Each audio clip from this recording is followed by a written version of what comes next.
എടാ നമ്മളിപ്പോ ഇത് അടിച്ചു മാറ്റി ഇത് നമുക്ക് മൈനസ് ആയിട്ട് വന്നാലോ? ഞാൻ എന്താ പറയുന്നതെന്ന് വെച്ചാൽ ഈ ഒരു ടാസ്ക് എന്താണെന്ന് നീ ഒന്ന് നോക്ക്. ഇതൊരു ഹോട്ടൽ ടാസ്ക് ആണ്. നമ്മൾ ഇവിടുത്തെ ജീവനക്കാരാണ്. നമ്മളെ വിശ്വസിച്ച് ഏൽപ്പിച്ചിട്ട് പോയ ഈ ഒരു സാധനം നമ്മൾ കട്ടെടുത്താല് അത് ഭയങ്കര ഇഷ്യൂ ആവും. നമ്മളെ കള്ളന്മാരായിട്ട് ചിത്രീകരിക്കും ഇവിടെ ഉള്ളവര്. വിശ്വാസവഞ്ചനയാവും. വിശ്വാസവഞ്ചനയാണെന്ന് എല്ലാവരും പറയും. എനിക്കത് അടിച്ചു മാറ്റാൻ അറിയാൻ വയ്യാഞ്ഞിട്ടല്ല. നമ്മൾ എന്തായാലും ഈ ഒരു ടാസ്ക് ജയിക്കും. പവർ റൂമിലും കയറും. ഇത് അടിച്ചു മാറ്റാതിരുന്നാല് ചിലപ്പോൾ ഈ കല്ലും നമുക്ക് കിട്ടും. അതുകൊണ്ട് നിങ്ങൾ ഇനി ഇത് അടിച്ചു മാറ്റുന്നതിനെ കുറിച്ച് സംസാരിക്കരുത്, അതിനെക്കുറിച്ച് ചിന്തിക്കുക പോലും ചെയ്യരുത്. അത് നമുക്ക് ഭയങ്കര നെഗറ്റീവ് ആവും. ജിൻഡോ അർജുനോടും ശ്രീധുവിനോടും ഡെൻ റൂമിൽ ഇരുന്നപ്പം ലൈവില് പറഞ്ഞ കുറച്ച് കാര്യങ്ങളാണ്. ശ്രീധുവോ അർജുനോ ആരോ ഇത് അടിച്ചു മാറ്റാൻ ശ്രമിച്ചിരുന്നു. അർജുനാണെന്നാണ് തോന്നുന്നത്. അപ്പൊ ജിൻഡോ അവരെ കൺവിൻസ് ചെയ്യിപ്പിക്കാൻ ശ്രമിച്ചതാണ്. ജിൻഡോ കൈയോടെ പൊക്കുകയും ചെയ്തു അടിച്ചു മാറ്റാൻ. അവിടെ തന്നെ വെപ്പിച്ചു അവസാനം. ഇവിടെ നമ്മൾ മനസ്സിലാക്കേണ്ടത് ജിൻഡോ എന്തൊരു ബുദ്ധിരാക്ഷസനാണെന്നുള്ളതാണ്.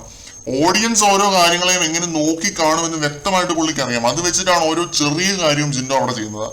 അതിനെ മറ്റേ കക്കൂസിലെ പുസ്തകം എന്നൊക്കെ പറഞ്ഞ് അസൂയക്കാർക്ക് പുച്ഛിച്ച് തള്ളാം. പക്ഷെ ഇതാണ് ഈ ഷോ ജയിക്കാൻ അനിവാര്യമായ ഏറ്റവും വലിയ കഴിവ്. ജിൻഡോ ഇപ്പൊ ഉണ്ടാക്കിയെടുത്ത പ്രേക്ഷക പിന്തുണയും ഈ ഒരു ഒറ്റ കാരണം മാത്രമാണ്. ജിൻഡോ ഇതിപ്പം അർജുനോടോ ശ്രീധുവിനോടോ പറഞ്ഞില്ലായിരുന്നെങ്കിൽ അവരെ ഉറപ്പായിട്ടും ഇത് അടിച്ചു മാറ്റും. അത് പുള്ളിക്ക് കൃത്യമായിട്ട് അറിയാം. അവരെ നിരുത്സാഹപ്പെടുത്തുക എന്നതാണ് ജിൻഡോ ഇതിൽ കളിച്ചൊരു ബ്രില്യൻ ഗെയിം.